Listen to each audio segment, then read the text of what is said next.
بسم اللہ الرحمن الرحیم نحمدہ ونصلی ونسلم علی رسولہ الکریم اما بعد۔ معزز ناظرین و سامعین اکرام، السلام علیکم ورحمۃ اللہ وبرکاتہ۔ باب العلم انواریہ ایجوکیشنل سوسائٹی اور جامعہ انواریہ حیدرآباد انڈیا کے زیر اہتمام شہادت امام حسین، اس کتاب کی اسکرین ریکارڈنگ کی جا رہی ہے بضمن 21واں عرس پاک شیخ المشائخ حضرت سید محمد عبد القدیر حسینی چشتی المعروف نورانی پاشا رحمۃ اللہ علیہ، بانی باب العلم و جامعہ انواریہ حیدرآباد۔ اس کی ایک نشست الحمدللہ مکمل ہوئی اور آج اس کی دوسری نشست ہے، اور اس میں حضرت امام حسین رضی اللہ تعالیٰ عنہ نے مدینہ پاک میں روضہ رسول صلی اللہ تعالیٰ علیہ وسلم پر حاضری دے کر آپ نے روانگی کا ارادہ کیا، جانے کا ارادہ کیا۔ اب اس کے بعد آگے کی ساری تفصیلات آپ انشاءاللہ تعالیٰ سنیں گے۔ اہل کوفہ کی میٹنگ اور دعوت۔ کوفہ شہر کے شیعان علی اور کوفہ اور بصرہ کے باسیوں کو یہ اطلاع ہو چکی تھی، وہاں کے رہنے والوں کو یہ اطلاع ہو چکی تھی کہ امام حسین رضی اللہ تعالی عنہ نے یزید کی بیعت سے انکار کر دیا ہے، اور یہ بھی معلوم تھا کہ عبداللہ ابن زبیر، عبد الرحمن بن ابی بکر، عبداللہ ابن عمر رضی اللہ عنہم نے بھی انکار کر دیا ہے۔ انہیں یہ اطلاع بھی ہو چکی تھی کہ مکہ کا پہلا معرکہ عبداللہ بن زبیر نے سر کر لیا ہے، اور یزیدی لشکر کو ناکامی کا منہ دیکھنا پڑا ہے۔ اس پر شیعان علی کے کوفہ اور بصرہ میں حوصلے بلند ہو گئے۔ انہوں نے فوراً ایک شخص کو جو کہ شیعان علی کا سردار تھا، اسے اپنا لیڈر تسلیم کر لیا اور اس کے گھر ایک میٹنگ طلب کی۔ شیعہ مکتبہ فکر کی ایک معتبر تاریخ کی کتاب جس کا نام جلاء العیون ہے، اس میں تفصیل سے یہ واقعات درج ہے۔ انہوں نے اجلاس میں فیصلہ کیا کہ حالات سازگار ہیں، معاویہ رضی اللہ تعالیٰ عنہ کا انتقال ہو چکا ہے، یزید تخت نشین ہوا ہے، بڑے بڑے جلیل القدر لوگوں نے اس کی بیعت سے انکار کر دیا ہے، لوہا گرم ہے، اس موقع سے فائدہ اٹھایا جائے۔ سیدنا امام حسین رضی اللہ تعالیٰ عنہ کو کوفہ آنے کی دعوت دی جائے اور ہم ان کے ہاتھ پر بیعت کر لیں، اور اس طرح یزید جیسے فاسق اور فاجر اور شقی اور بدبخت انسان کی حکومت کا پٹا اپنے گلے سے اتار پھینکیں۔ مسلمان اور بعض دیگر شیعہ لیڈروں نے یہ کہا کہ دیکھ لو، کہیں ایسا نہ ہو ہم لوگ امام حسین رضی اللہ عنہ سے بے وفائی کر بیٹھیں۔ اگر ثابت قدمی اور استقامت کے ساتھ ان کا ساتھ دے سکتے ہو تو پھر اس امر کی دعوت دے دو، اور اگر تمہیں اندیشہ ہو کہ جابر حکومت کے سامنے نہیں ٹھہر سکو گے اور ان سے جفا کرنے پر مجبور ہو جاؤ گے تو انہیں تکلیف نہ دو۔ لیکن شیعان علی نے یہ فیصلہ کیا کہ ہر قیمت پر ان کا ساتھ دیں گے اور ثابت قدم رہیں گے۔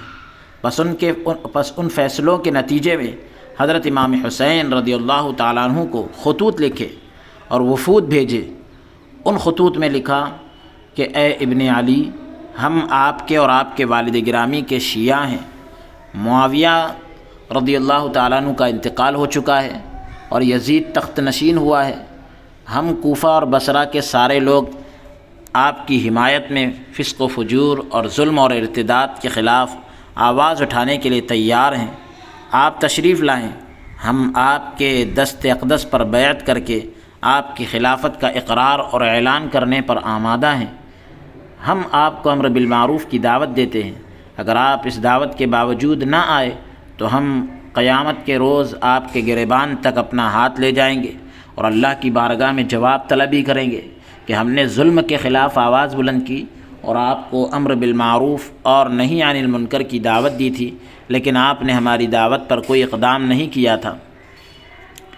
اب کوفہ جانے کے لیے امام پاک کا فیصلہ۔ جب امام حسین رضی اللہ تعالیٰ عنہ کے پاس یہ خط پہنچے تو آپ کی ہمت اور غیرت دینی جو ہے وہ جوش میں آ گئی، اور آپ نے امر بالمعروف اور نہی عن المنکر کے لیے علم جہاد بلند کرنا اپنا فرض سمجھ لیا۔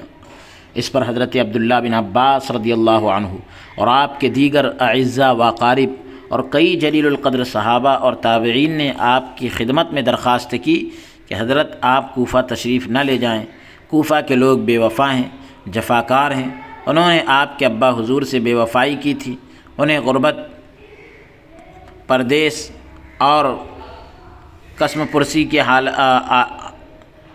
حالت میں جو ہے شہادت کے انجام تک پہنچا دیا تھا، اور پھر یہ لوگ وہ ہیں کہ یہ اپنے ظالم امیر کو تخت سے ہٹا کر دعوت نہیں دے رہے، اور اس کی پیروی کا قلادہ بدستور ان کے گلے میں ہے، ان کے سروں پر اس کی غلامی کا سایہ ہے، لیکن آپ کو بلا رہے ہیں، کہیں ایسا نہ ہو کہ آپ سے بے وفائی کر جائیں اور ظلم و ستم کے مرتکب ہوں۔ حضرت امام حسین رضی اللہ عنہ نے یہ سب کچھ سنا، لیکن فرمایا کہ اب مجھ پر امر بالمعروف نہی عن المنکر اور دعوت حق کی خاطر علم جہاد کرنا فرض ہو چکا ہے، وہ لوگ جفاکار ہوں یا بے وفا، مجھے ان کی بے وفائی سے کوئی سروکار نہیں۔ قیامت کے دن اللہ تعالیٰ کی بارگاہ میں پیش ہونے سے ڈرتا ہوں کہ کہیں ایسا نہ ہو کہ مجھ سے سوال کیا جائے کہ تجھے دعوت حق دی گئی تھی، اس وقت ظلم اور بربریت کا بازار گرم تھا اور سنت نبوی کے خلاف سرکشی ہو رہی تھی، اور دین اسلام میں بدعات اور خرافات کو رواج دیا جا رہا تھا، قارونیت، فرعونیت اور یزیدیت دندنا رہی تھی، لوگوں کے حقوق سلب ہو رہے تھے، آزادیاں چھینی جا رہی تھی، اسلامی شعار کا مذاق اڑایا جا رہا تھا، اسلام کی حکومت اور اسلام کے قانون کی تضحیک ہو رہی تھی، اور حسین اس وقت تو نے اس بغاوت کے خلاف جہاد کا علم کیوں بلند نہ کیا؟ اس وقت میں کیا جواب دوں گا؟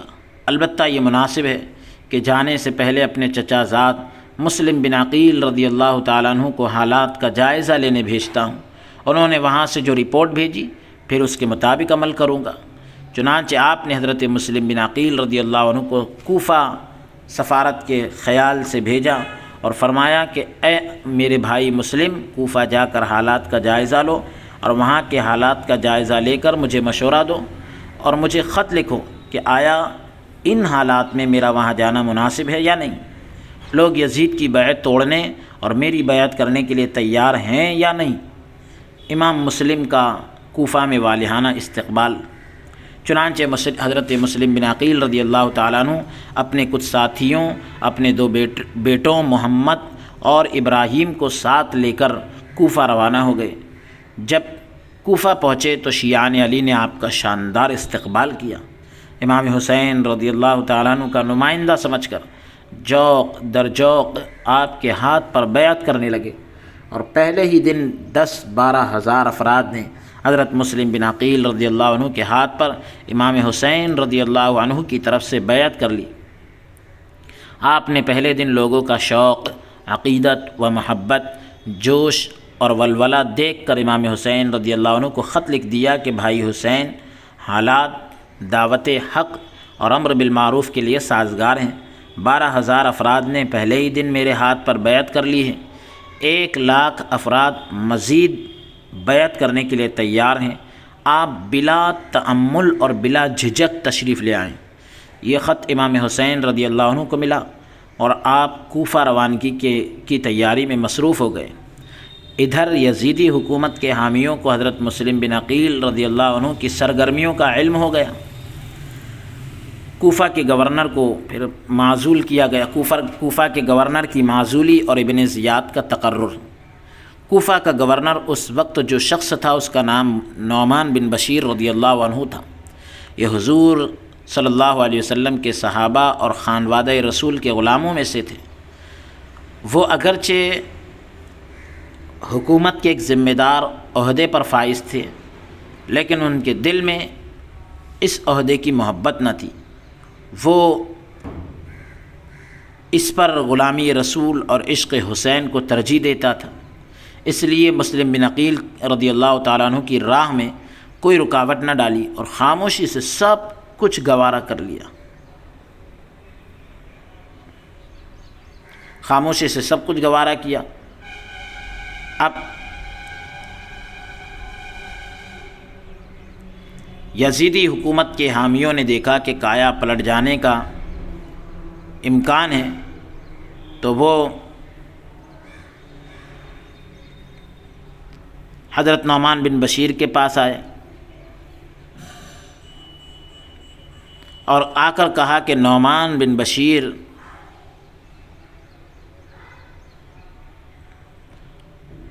کوفہ شہر یزید کی حکومت سے نکلا جا رہا ہے، امام حسین کے حق میں لوگ جوق در جوق مسلم بن عقیل رضی اللہ عنہ کے ہاتھوں پر بیعت کر رہے ہیں اور تو خاموشی سے تماشا دیکھے جا رہا ہے۔ مسلم بن عقیل رضی اللہ عنہ کو گرفتار کر اور قتل کر کے ان کا صفایا کر دے تاکہ فتنہ اور فساد کا امکان نہ رہے۔ نعمان رضی اللہ تعالیٰ عنہ کسی قیمت پر بھی اس اقدام کے لیے آمادہ نہ تھے، انہوں نے ٹالنے کی کوشش کی۔ فرمایا کہ مسلم بن عقیل رضی اللہ عنہ نے چونکہ بیعت خفیہ لی ہے تو یہ مناسب نہیں کہ علی الاعلان انہیں گرفتار کروں، میں بھی خفیہ طور پر کچھ اقدام کروں گا۔ لوگ سمجھ گئے کہ خانوادہ رسول کے خلاف اس غلامی اور محبت رسول کے رشتے سے کوئی اقدام کرنے پر تیار نہیں ہے۔ یزیدی حکومت کے حامیوں کا یہ وفد یزید کے پاس پہنچا اور اس کو صورتحال سے آگاہ کیا اور کہا کہ نعمان بن بشیر رضی اللہ تعالیٰ عنہ قطعاً تیری حکومت کے مفادات کے تحفظ پر آمادہ نہیں ہے۔ امام حسین رضی اللہ تعالیٰ عنہ کی آمد ہے اور لوگ مسلم بن عقیل رضی اللہ تعالیٰ عنہ کے ہاتھ پر جوق در جوق بیعت کر رہے ہیں۔ کوفہ اور بصرہ بھی تیرے اقتدار سے نکل جانے کو ہے، تو فوراً اس کے لیے کوئی بندوبست کر۔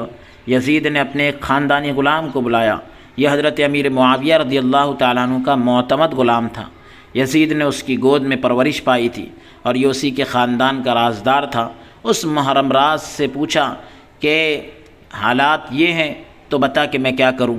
اس نے کہا کہ یہ درست ہے کہ تو زیاد بن ابو سفیان کو اچھا نہیں سمجھتا، تیرے باپ حضرت امیر معاویہ رضی اللہ تعالیٰ عنہ نے زیاد کو تیرے دادا ابو سفیان کا بیٹا ظاہر کیا تھا، لیکن لونڈی کے بطن سے ہونے کی بنا پر تیرے باپ نے اسے گوارا نہ کیا اور ہمیشہ حقیر نظروں سے دیکھا۔ پھر جب تیری تخت نشینی کا وقت آیا تو زیاد بن ابو سفیان نے تیری تخت نشینی کی بھی مخالفت کی، تو اس وجہ سے بھی اسے اچھا نہیں سمجھتا اور اس کے بیٹے عبید اللہ ابن زیاد کو بھی اسی نسبت سے برا جانتا ہے۔ لیکن میری رائے یہ ہے کہ اس آڑے وقت میں جس طرح عبید اللہ ابن زیاد تیرے کام آ سکتا ہے اور پھر اس فتنہ اور سازش کو جس طرح وہ کچل سکتا ہے، کوئی اور اس مہم کو کامیابی سے سر نہیں کر سکتا۔ تو فوراً کوفہ اور بصرہ کی حکومت عبید اللہ بن زیاد کے سپرد کر دے اور نعمان بن بشیر رضی اللہ تعالیٰ عنہ کو معزول کر دے تاکہ ابن زیاد اپنی سخت پالیسی کی وجہ سے اس سازش کو کچل دے۔ یزید کو یہ مشورہ پسند آیا، اس نے فوراً خط کے ذریعے نعمان بن بشیر کو معزول کر دیا اور عبید اللہ بن زیاد کو گورنر نامزد کر دیا۔ ابن زیاد کا کوفہ میں داخلہ۔ ابن زیاد بصرہ کا گورنر تھا۔ کوفہ میں شیعان علی اور حسین رضی اللہ عنہما کا زور توڑنے کے لیے یزید نے اسے کوفہ کا بھی گورنر بنا دیا اور حکم نامہ بھیجا کہ فوراً کوفہ پہنچ کر وہاں کے حالات کو قابو میں لاؤ۔ جس دن بصرہ میں ابن زیاد کو یزید کا یہ حکم نامہ ملا تو اسی دن بصرہ میں حضرت امام حسین رضی اللہ تعالیٰ عنہ کا قاصد بھی آپ کا خط لے کر وہاں پہنچا، مگر وہ گرفتار کر لیا گیا۔ ابن زیاد نے لوگوں کو مرعوب و خوف زدہ کرنے کے لیے ایک جلسہ عام کا اہتمام کیا۔ جب لوگ اکٹھے ہو گئے تو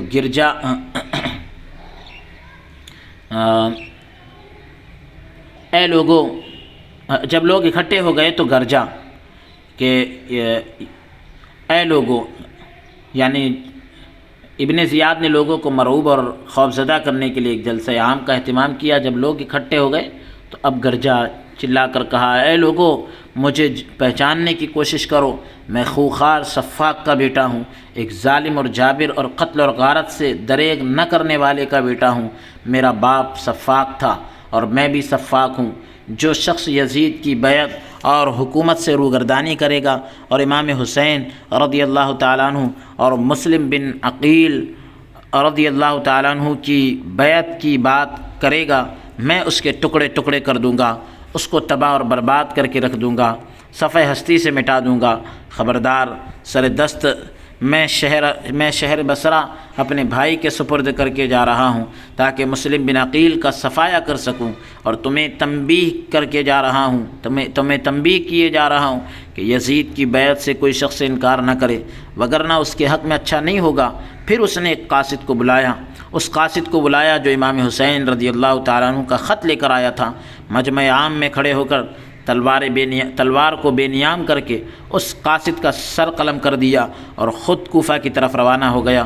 جب وہ کوفہ پہنچا تو اس کے 500 آدمیوں کا لشکر تھا، اس کے پاس 500 آدمیوں کا لشکر تھا۔ قادسیہ کے مقام پر باقی لوگوں کو چھوڑ کر 100 افراد کو ساتھ لیا اور اپنا لباس اتار کر حجازی لباس پہنا، چہرہ کپڑے میں چھپا لیا تاکہ لوگوں کو مغالطہ ہو کہ امام حسین رضی اللہ تعالیٰ عنہ آ گئے ہیں۔ پھر وہ مغرب اور عشاء کے درمیان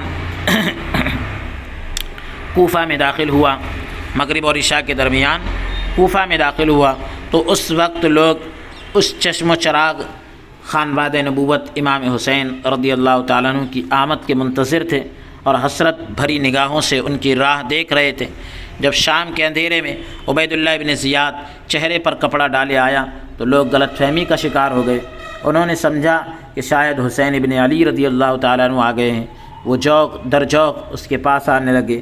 کوفہ کے گلی کوچوں میں آوازیں بلند ہوئی، مرحبا بکم، السلام علیک یا ابن رسول، اے رسول پاک کے پیارے بیٹے حسین، آپ کی آمد مبارک ہو۔ ہر طرف شور و غل برپا ہو گیا، حتیٰ کہ نعمان بن بشیر رضی اللہ عنہ نے بھی سمجھا کہ امام حسین آ گئے ہیں۔ نعمان کو یہ پتہ چل چکا تھا کہ یزید ان کے قتل کے درپے ہو چکا ہے اور حالات ناسازگار ہو گئے ہیں، اور کوفیوں کی حالت کا بھی انہیں علم تھا۔ جب عبید اللہ بن زیاد سیدھا نعمان بن بشیر رضی اللہ عنہ کے محل پر پہنچا تو آپ نے قلعے کا دروازہ بند کر لیا اور اوپر سے آواز دی، اے حسین ابن علی، تجھ پر سلام ہو۔ رات کا وقت ہے، میری فوج قلعے کے اندر ہے، مجھے حالات کی ناسازگاری کا علم ہے، آپ خدا را کوفہ چھوڑ کر مدینہ چلے جائیں، یہاں کے حالات سازگار نہیں ہیں، لوگوں کے دل آپ کے ساتھ ہے لیکن تلوار یزید کے ساتھ ہے، اور میں یہ نہیں چاہتا کہ میری حکومت میں آپ کا سر اقدس قلم ہو جائے، آپ خاموشی سے واپس چلے جائیں۔ ابن زیاد نے حضرت نعمان رضی اللہ عنہ کی یہ بات سنی تو جل بھن گیا، کیونکہ اس میں سے بوئے وفا آ رہی تھی۔ گرج کر بولا، دروازہ کھولو، میں ابن زیاد ہوں۔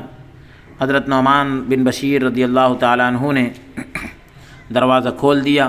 اس نے آتے ہی عہدے کا چارج لے کر حضرت نعمان رضی اللہ عنہ کو معزول کر دیا، اور اسی وقت اپنے جاسوسوں کو حکم دیا کہ شہر میں پھیل جاؤ اور جہاں مسلم بن عقیل پناہ گزی ہوں ان کو گرفتار کر کے لے آؤ۔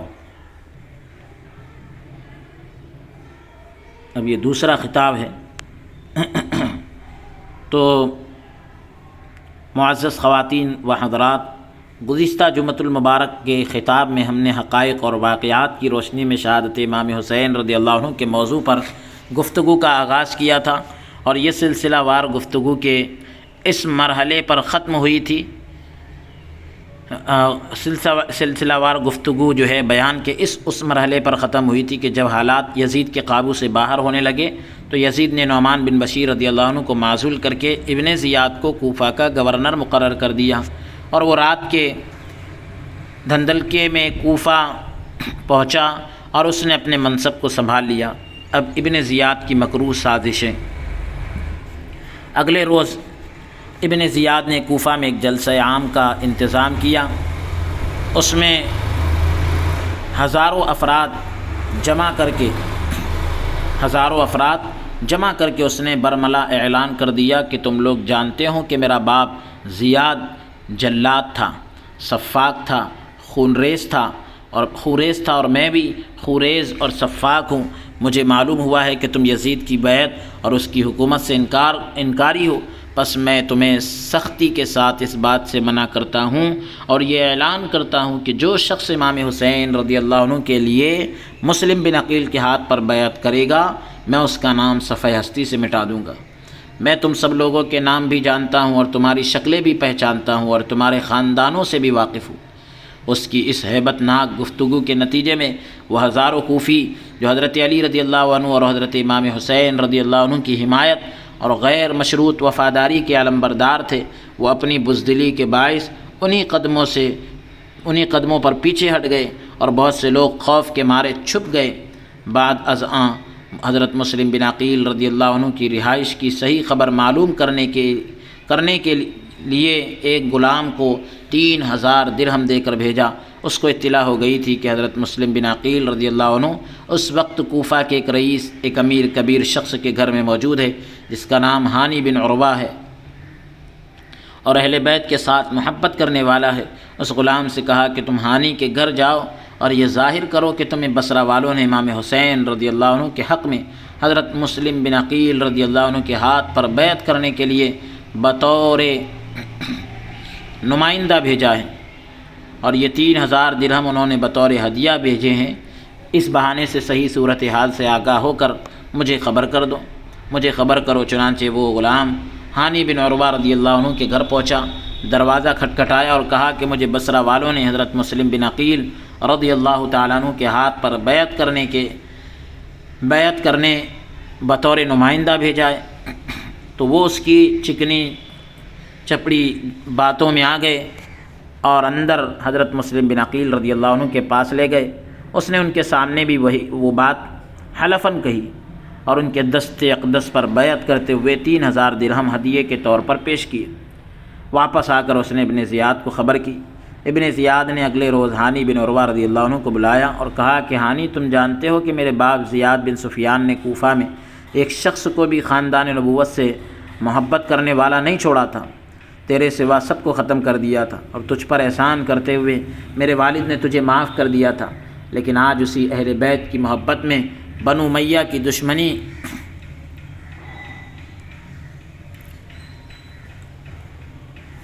کر رہے ہو، اور بنو امیہ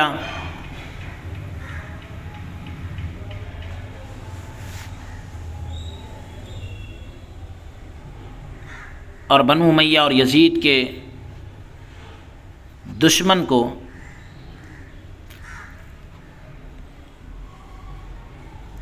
اپنے گھر پناہ دے رہے ہو۔ حضرت ہانی رضی اللہ تعالیٰ عنہ نے انکار کر دیا، لیکن جب اس نے غدار غلام کو پیش کیا تو آپ سمجھ گئے کہ سازش کا شکار ہو گئے اور ابن زیاد کو علم ہو گیا ہے۔ ابن زیاد بولا، اب مسلم بن عقیل رضی اللہ عنہ کے میرے سپرد کر دو۔ ہانی رضی اللہ تعالیٰ عنہ کہنے لگے کہ میں یہ ظلم نہیں کر سکتا کہ خانوادہ رسول کے چشم و چراغ کو میں اپنے ہاتھوں سے گل ہوتا ہوا دیکھوں۔ اس نے گرز جو ہے ہانی بن عروہ رضی اللہ عنہ کی پیشانی پر مارا، اس کا سر پھٹ گیا۔ اہل کوفہ کی بے وفائی۔ ہانی بن عروہ رضی اللہ عنہ چونکہ کوفہ کے رئیس تھے، اس لیے ان کے قبیلے کے ہزاروں افراد ننگی تلواریں لے کر نکل آئے، اس خیال سے کہ ہانی قتل کر دیے گئے ہیں۔ یکایک کوفہ کی گلیوں میں ایک معرکہ بپا ہو گیا۔ امام حسین رضی اللہ تعالیٰ عنہ کے نمائندے مسلم بن عقیل رضی اللہ تعالیٰ عنہ نے بھی تلوار لے کر میدان کارزار میں آ گئے۔ بعض روایت میں 4000 تعداد آئی ہے، لیکن بعضوں نے 14000 کی تعداد بیان کی ہے۔ یہ حضرت مسلم بن عقیل رضی اللہ عنہ کی قیادت میں ابن زیاد کے قلعے پر حملہ آور ہو گئے۔ شام تک ابن زیاد نے تیروں کی بارش کی، اتنا پتھراؤ کیا، اتنا ظلم و ستم کیا کہ 14000 افراد میں سے مغرب کے وقت تک کم و بیش 500 کوفی حضرات مسلم بن عقیل رضی اللہ عنہ کے ساتھ رہ گئے، اور باقی سب لوگ بزدلی کے سبب ان کا ساتھ چھوڑ گئے۔ آپ نے نماز مغرب کی نیت باندھی، 500 کوفی آپ کے مقتدی تھے۔ جب آپ نے سلام پھیرا اور پلٹ کر دیکھا تو ان 500 کوفیوں میں سے ایک شخص بھی نہ تھا۔ اندھیری رات میں ظالم اور بے وفا لوگ حضرت مسلم بن عقیل رضی اللہ عنہ کو تنہا چھوڑ کر گھروں کو واپس چلے گئے۔ اب کوفے کی ہولناک گلیوں میں رات کا ہیبت ناک ماحول ہے۔ یزید اور ابن زیاد کے ظالمانہ اور بہیمانہ منصوبے ہیں، اور وہ جو ہزاروں کی تعداد میں آ کے دست اقدس پر بیعت کر کے آپ سے غیر مشروط وفاداری کا وعدہ کر چکے تھے، ان میں سے ایک شخص بھی اس وقت حضرت مسلم بن عقیل رضی اللہ تعالیٰ عنہ کا سہارا بننے کے لیے تیار نہیں۔ ان میں سے ایک شخص بھی اس وقت حضرت مسلم بن عقیل کا سہارا بننے کے لیے تیار نہیں۔ آپ نے ان بے حیاؤں کی بے غیرتی پر تعجب کرتے رہے آخر تھک ہار کر ایک دروازے پر چپکے سے بیٹھ گئے کہ چلو دیوار سے ٹیک لگا کر رات کی کچھ گھڑیاں بسر کرتے ہیں۔ اچانک دروازہ کھلا اور گھر کی مالکہ نے جھانکا اور کہا کہ اے بھائی تو کون ہے اور اس وقت میرے دروازے پر کیوں بیٹھا ہے؟ فتنے کا زمانہ ہے، سرکاری پہرے دار پھر رہے ہیں، کوئی سپاہی تمہیں گرفتار کر کے لے جائے گا۔ فرمانے لگے میں مسلم بن عقیل رضی اللہ عنہ ہوں، سارا دن صبح سے شام تک جہاد کرتا رہا ہوں اور بھوکا پیاسا ہوں اور جسم تھک کر چور چور ہو چکا ہے، مجھے صرف رات کی چند گھڑیاں آرام کرنے کے لیے دے۔ وہ نیک بخت خاتون بھی اہل بیت سے محبت کرنے والی تھی اور دل میں محبت چھپائے ہوئی تھی۔ اس نے مسلم بن عقیل رضی اللہ عنہ کو اپنے گھر جگہ دے دی، لیکن اسے کیا خبر کہ اس کا بیٹا مسلم بن عقیل رضی اللہ تعالی عنہ کی تلاش میں سرگرداں ہے۔ وہ جب رات کو گھر پہنچا، اس ماں نے اپنے کام کو کار خیر سمجھتے ہوئے اپنے بیٹے سے کہا کہ آج ہمارے گھر میں گلستان محمدی کا مہکتا ہوا پھول ہے۔ اس بیٹے نے خوخار آنکھوں سے دیکھا اور ابن زیاد کو خبر کر دی۔ اس کے سپاہی آئے اور مسلم بن عقیل رضی اللہ عنہ پر حملہ آور ہو گئے۔ دیر تک آپ نے دفاعی جنگ لڑی لیکن تنہا تھے۔ گرفتار کر کے ابن زیاد کے پاس پہنچا دیے گئے۔ ابن زیاد نے آپ کو ہانی بن عروہ رضی اللہ عنہ کے ساتھ قید میں رکھا۔ یہ خبر پھر کوفے میں آگ کی طرح پھیل گئی اور کم و بیش 18,000 افراد پھر حضرت مسلم بن عقیل رضی اللہ تعالیٰ عنہ کی رہائی کے لیے آ گئے۔ حضرت مسلم رضی اللہ عنہ کی شہادت۔ ابن زیاد اہل کوفہ کی نفسیات اور کمینہ فطرت سے بخوبی آگاہ تھا۔ اسے علم تھا کہ یہ لوگ انتہائی بزدل، ڈرپوک اور کم ہمت ہے، شیر کی طرح آگے آتے ہیں مگر مد مقابل کے بگڑے تیور دیکھ کر فوراً ہی سہم جاتے ہیں۔